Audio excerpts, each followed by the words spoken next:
రంగుల హోలీ. మా ఊరిలో హోలీ అంటే ఒక పెద్ద పండుగ.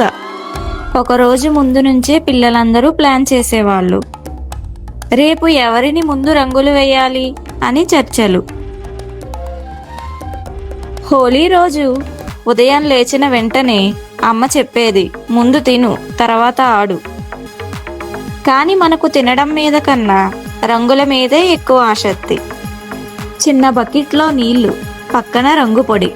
మొదట స్నేహితుల ఇంటికి వెళ్ళి హ్యాపీ హోలీ అని అరిచి ముఖం మొత్తం రంగులు వేసేవాళ్ళం. ఎవరైనా పారిపోతే వెంటపడుతూ రంగులు పూసేవాళ్ళం. కొన్ని గంటల్లోనే ఎవరెవరో గుర్తుపట్టలేనంతగా రంగులతో మారిపోతాం.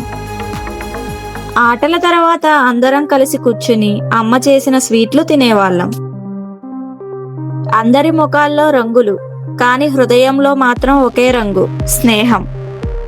హోలీ అంటే కేవలం రంగులు కాదు, మనసుల్లో ఉన్న కోపాలు, అపార్థాలు అన్నీ మరచి మళ్ళీ కొత్తగా స్నేహం మొదలుపెట్టే రోజు. సాయంత్రం ఇంటికి వచ్చాక ఎన్నిసార్లు స్నానం చేసినా కొంచెం రంగు మాత్రం మిగిలిపోతుంది.